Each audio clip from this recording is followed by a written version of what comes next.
안녕하세요. 세무법인 넥스트 조남철 세무사 권우진 세무사입니다. 지난 7월 25일 세법 개정안이 나오고 나서 여러 문의들을 많이 주셨습니다. 특히나 현물 출자 법인 전환 관련해서 기존에도 저희 세무법인 넥스트에서 꾸준히 영상을 올려드렸었는데 이 부분에 대해서 아주 기본적이고 그 다음에 또 디테일한 부분들을 많이 문의를 주셨었는데요. 오늘 시간에는 이런 관련된 몇 가지 주요 사항에 대해서 알아보도록 하겠습니다. 선생님, 그럼 오늘 어떤 내용을 알아봐야 될까요? 먼저 이제 현물투자의 장단점, 요건, 혜택, 그리고 이러한 일정 프로세스를 한번 알아보려고 합니다. 그러면은 먼저 요건과 장단점부터 좀 말씀을 드려야 될 것 같은데요. 네. 현물 출자에 대한 요건은 특히나 뭐 일반적인 제조업, 도소매, IT도 해당이 될 수 있지만 요즘 많이 문의를 주시고 있는 분들이 어떤 그 서울에 부동산을 갖고 있는 경우가 많지 않습니까? 네. 최근에도 저희가 이제 컨설팅 해드리게 되면 통상적으로 뭐 50억, 100억, 뭐 150억, 200억 이런 물건들을 가지고 계신 분들이 부동산을 그대로 현물 출자 법인 전환하려고 하는데 어떻게 해야 되냐, 과연 실익이 있느냐를 많이들 여쭤보시지 않습니까? 장점은 그분이 만약에 특히 병원 원장님이 되실 수도 있고 임대사업장을 몇 개 운영하고 계시는 분들도 계시기 때문에 그분들에게는 당장의 소득세, 건보료가 떨어질 수가 있고요. 그 다음에 법인 구조를 활용해서 장기적인 상속증여세도 절세를 할 수 있다라는 게 이제 장점이 될 것 같고요. 네네. 그 다음에 이제 단점 같은 경우는 이게 뭐 주식회사냐 유한회사 형태에 따라서 혹시라도 이제 주식회사로 가면은 인가를 필요로 할 수도 있고요. 사정상 일부러 뭐 주식회사 가는 경우도 있지만 저희는 통상적으로 빠르게 처리를 해야 되기 때문에 유한회사로 많이 가고 있고요. 그 다음에 비용이 아무래도 이제 취득세가 한번 발생되지 않습니까? 네네. 그 금액이 이제 가액의 4.6%, 100억이라고 하게 되면 4억 6천이 발생이 되기 때문에 그 정도 자금 부담은 고려를 하셔야 된다라고 생각을 할 수가 있을 것 같습니다. 네, 그러면 장단점에 이렇게 현물투자를 설명을 해주셨는데, 네. 그러면 이제 현물투자에 대한 법인 전환 요건이 있을 텐데, 그렇다면 어떤 요건이 적용이 돼야 현물투자가 이제 진행이 될 수 있는지. 아주 기본적인 요건을 말씀을 드리면은요. 우선 한국에 있는 거주자이셔야 되고요. 네. 미국에서 계속 통상적으로 생활하고 계시다고 그러면은 비거주자이기 때문에 요건이 해당이 안 됩니다. 다만 뭐 국적은 상관없고요. 국적은 상관없이 이제 거주자냐 비거주자냐만 네. 따지는 문제군요. 맞습니다. 그리고 공동 소유인 경우에 거주자, 비거주자가 섞여 있다고 하게 되면은 거주자분은 되고 양도세 열과세가 되고 비거주자분은 안 된다라고 생각을 하시면 될 것 같고요.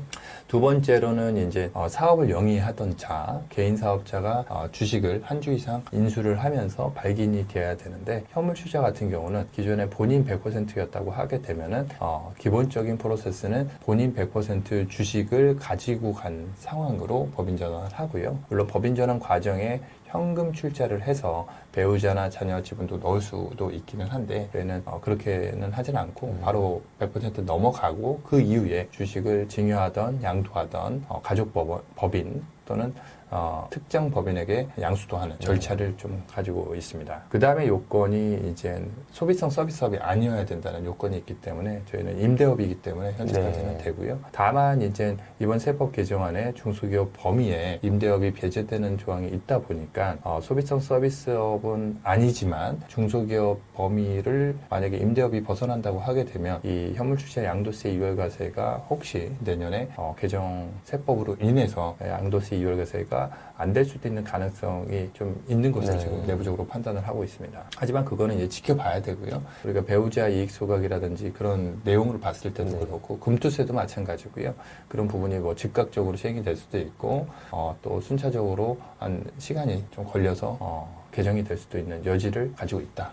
저는 그렇게 판단을 하고 있습니다. 가장 중요한 요건은 순자산 이상의 어떤 자본금을 출자해야 된다는 요건이 성립이 되어야 될 텐데요. 이때 이제 중요한 게 순자산이 확정이 되려고 그러면은 자산을 통상적으로 저희 부동산을 감정평가를 받고 부채는 이제 대출이라든지 보증금을 가산을 하게 돼 있는데요. 요즘 조금 이슈로 부각되고 또 이야기 나오는 것 중에 하나가 감정평가를 반드시 받아야 되느냐, 기준시가로 하면 안 되느냐라고 얘기를 하시는 분도 있습니다. 네. 그게 이제 금액이라든지 그 다음에 지역적으로 봤을 때 이슈가 좀 덜 될 것 같다라고 하면은 기준시가로 진행이 될 수도 있고요. 다만 원칙적으로는 감정까지만은 이 기준시가로 했을 때의 리스크가 좀 클 수 있지 않겠습니까? 네. 시가라는 게 이제 이 통상적인 제3자와 거래를 했을 때 가격, 그게 매매가, 그 다음에 이제 매매 사례가의 감정가, 기준시가로 볼 수가 있는데 이 부분에 있어서 기준시가를 제3자와의 거래에서 공정하게, 타당하게 볼 수 있는 가격인지는 조금 퀘스천 마크가 있지 않겠습니까? 세무사님 의견 어떠신가요? 기준시가는 취득세, 재산세, 종부세 이러한 세금을 매기기 위한 이제 가세 표준으로 활용하는 게 주 목적이다 보니 이제 현무출자와 같이 양도세 시가로 보기에는 그 실무적으로 리스크가 있는 방안이라고 생각됩니다. 네, 맞습니다. 자산 이상의 자본금을 설정을 해야 되는데 그 순자산을 산정하려고 그러면 먼저 이제 부동산의 가액이 확정이 돼야 되지 않습니까? 네. 그래서 이제 통상적으로 감정가액을 하는데 기준시가가 되냐라고 했을 때 이론상은 가능하지만 리스크를 좀 고지를 저희가 안내 드리고 진행을 할 수는 있다라고 정도 말씀을 드릴 수 있고요. 그리고 반드시 이제 이월과세를 받으려고 하게 되면 이월과세 신청을 정확하게 해야 된다라고 이제 말씀을 드릴 수 있을 것 같습니다. 그렇다면 이제 현무출자 요건들에 대해 설명을 해주셨는데 그 현무출자 혜택은 어떤 부분이 있을지? 가장 큰 거는요, 양도소득세 자체가 바로 과세가 되지 않고, 2월 과세가 된다는 부분이고요. 네. 5년 이내에, 뒤에 사고관리도 말씀드리긴 하겠지만, 5년 이내에 부동산을 처분하지 않거나, 5년 내에 50% 이상 지분을 팔지 않는다고 하게 되면은 추징이 되지 않기 때문에 그러한 부분이 이제 큰 혜택이라고 볼 수가 있고요. 취득세 감면 같은 경우는 조세특례제한법 32조 근거로 부동산 하나 출자했을 때 규정 취득세 감면은 2020년 8월 12일부로 폐지가 됐고요. 그 다음에 중소기업 통합저득법 31조 규정은 2021년도 말 기준으로 폐지가 되었습니다. 그리고 이게 기본적으로 현물출자도 포괄양수도이기 때문에 부가세가 면제가 되고요. 그 다음에 채권도 국민주택 채권도 매입을 면제 처리가 되기 때문에 그런 부분들을 유리하게 활용을 할 수 있다라고 보시면 될 것 같습니다. 다양한 혜택을 이제 법인 전환을 통해 얻을 수 있는 부분이 맞습니다. 이 법인 전환이라는 게 국가에서 불과 10년 전, 5년 전만 하더라도 지금도 아마 그럴 거예요. 법인 전환을 국세청에서 장려를 하고 네. 지원을 해주고 있는 시책 중에 하나가 조특법 32조였던 겁니다. 그다음에 이렇게 법인 전환의 이제 요건과 이제 혜택을 알아봤는데 그렇다면 이제 현물투자가 진행되는 프로세스 일정이 있을 텐데 이게 좀 길다고 들었거든요. 네, 기본적으로 저희가 뭐 주식회사로 하게 되면 진짜로 한 6개월 이상 보셔야 되고요. 그 다음에 유한회사로 하게 되면은 저희가 짧게 한다고 하게 되면 한 두세 달 정도 일정을 잡고 가는데요. 우선 아무리 급해도 제일 중요한 거는 최소 4주, 진짜 짧아도 한 2, 3주 정도의 현물출자 법인 전환에 대한 적정성 검토를 정확하게 해야 되고요. 이 법인 전환을 하는 게 좋은지, 그 다음에 세금적으로 실익이 있는지를 판단을 하는 게 우선이고요. 그 이후에 그렇다고 하게 되면은 대표의 구성, 주주의 구성, 향후 주주 변경을 어떻게 할 것인지에 대한 계획을 모두 짜야 됩니다. 그리고 나서 이제 실제적으로 현물 출자가 이루어지고요. 그 다음에 유한회사로 한다고 하게 되면 법원 인가가 없기 때문에 실제적으로 빠르게 좀 사업자가 나오고요. 다만 이제 결산 과정에서 아까도 뭐 순자산 얘기했지만은 자산과 부채에 대한 정확한 실사가 이루어져야 될 것입니다. 그리고 회계 감정 보고서, 감정 평가서 등을 첨부해서 저희가 현물투자 계약서를 작성을 해서 내고요. 그 이후에 이제 부가세 네. 폐업 신고도 하고 그 이후에 또 추가적인 등기 이전 절차 등을 하게 되어 있습니다. 기본적인 법인 설립과 동일하지만은 어떤 현물 출자를 하게 되면 자본금이 뭐 수십억, 뭐 심하게는 100억이 넘어가는 경우가 있기 때문에 이러한 부분에 있어서 좀 주의를 해야 될 포인트들이 좀 여러 군데가 있습니다. 다양한 전문가들이 모두 협업을 해야 이제 현물투자 이루어지는 이런 장기적인 프로젝트가 되는 거겠군요. 맞습니다. 감정평가 법인, 회계법인, 그 다음에 뭐 법무법인, 그 다음에 세무법인 등 여러 전문가들이 협업을 해야 되고요. 이 부분에서 이제 조금이라도 싱크가 네. 안 맞는다고 하게 되면은 좀 리스크가 발생이 된다라고 생각을 하시면 되겠습니다. 그렇다면 이제 현물출자할 때 이제 주의할 점들이 있을 텐데 어떤 부분을 주의한다고 생각하시는지.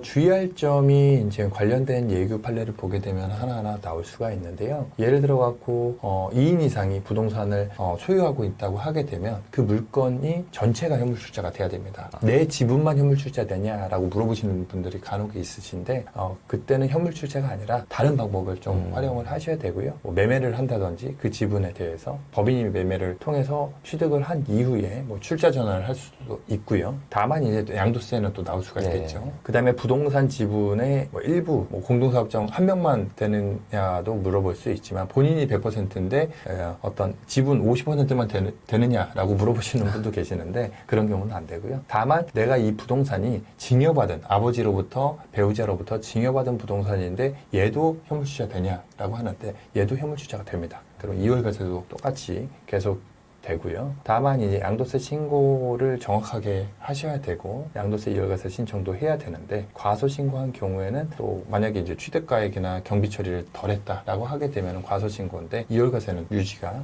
되는 걸로 판단을 할 수가 있고요. 다만 가끔 물어보시는 분들이 우리 주차장이다 땅만 있다. 아, 땅만 있는 경우에. 예, 그 경우에는 안 됩니다. 건축물이 명확하게 있어야 되고요.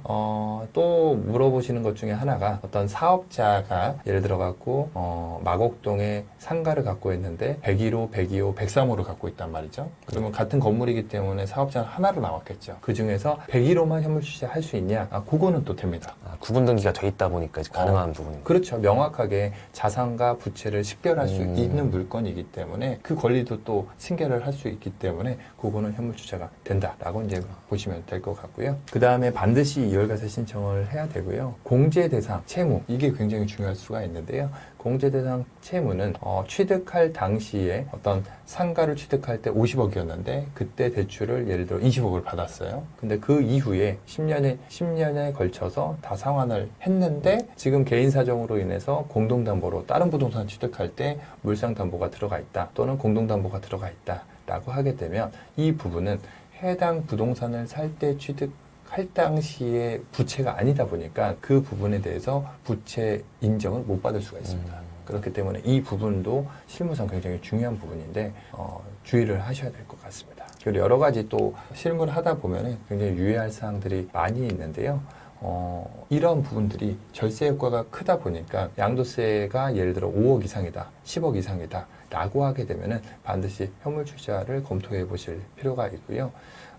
그런 고객들 가끔 오시지 않습니까? 20년 전에 강남에서 20억에 취득했는데 지금 뭐 100억이 됐다, 150억이 됐다. 그런 경우에도 이 현물주차를 하게 되면 어떠한 절세 효과를 만들 수가 있는데요. 중간에 이제 시세보다는 아마 감정가가 좀 낮기 때문에 감정가로 출자한 이후에 이 출자한 이후에 자녀 직접 또는 자녀의 법인이 그 부동산 물건지에 대한 지분을 일부 취득하고 향후에 매각이 됐을 때의 시세 차익을 같이 향유할 수 있는 구조도 설계가 가능하기 때문에 그런 경우에도 굳이 뭐 상속증의 목적이 아니라 하더라도 시세 차익을 공유한다는 목적에서도 현물주차 법인 전환을 활용할 수 있다라고 이제 생각하시고 진행을 하시면 좋을 것 같습니다. 저희 법인 컨설팅 할 때 이제 현물 출자 이후에 자녀들의 승계하는 방안으로 이제 가족법인, 즉 특정 법인 활용하는 방법이 있는데 어떤 방법이 주로 활용되는지 듣고 싶습니다. 예, 저희가 현물주차 법인 전환을 해드리고요. 그 이후에 이제 지분을 5년 내에 49%까지 승계를 받을 수 있지 않습니까? 소각을 하실 수도 있고 승계를 할 수 있는데 그때 특정 법인, 우리 가족법인이 들어와서 지분을 일부 취득을 하고요. 그 일부 취득한 지분을 바탕으로 어떤 배당을 받을 수도 있고요. 법인 차등 배당을 받을 수도 있고 그 다음에 자본가액이 꽤 될 거기 때문에 모든 지분을 다 취득하기에는 자금이 좀 빡빡할 수 있지 않습니까? 그래서 그때 이제 기존 아버님 주주가 저가 유상감자를 통해서 엑시트를 또 할 수가 있어요. 그럼 반사 이익을 기존 주식을 일부 갖고 있었던 특정 법인이 그 이득을 갖고 있기 때문에 지분율이 당초에 예를 들어 10%를 취득했는데 한 17% 조금 노력하게 되면 20%까지 취득을 할 수가 있고요. 그다음 20% 지분을 취득하게 되면 법인 차등 배당을 받아도 수익금액 입금불산이 규정을 통해 갖고 과표가 80%가 떨어지기 때문에 20% 과표에 대해서만 또 법인세를 낼 수 있는 구조를 만들 수 있습니다. 결국 현물 출자, 그 다음에 특정 법인 증여 의제, 그 다음에 법인 차등 배당 이 세 가지 컨비네이션을 통해 갖고 절세 효과를 극대화를 시킬 수 있다. 근데 이 공교롭게도 특정 법인 증여 의제는 올해 세법 개정안에 나와서 내년부터 활용을 못할 수 있는 가능성이 높고요. 현물 출자에 대한 부분도 좀 지켜봐야 되는 부분이 있습니다. 그래서 이 영상을 시청하시고 내가 부동산을 50억 이상짜리를 가지고 있다 라고 하게 되면은 반드시 현물 출자 특정 법인, 법인 차등 배당 이러한 세 가지 어떤 기법들을 잘 고민을 해보시고 활용을 하신다고 하게 되면은 장기적인 상속증여 절세에 도움이 되실 걸로 판단이 됩니다. 선생님 오늘 이제 현물출자와 특정 법인을 통한 이제 승계 이런 부분 다 설명을 해주셨는데요. 덕분에 잘 이해가 된 것 같습니다.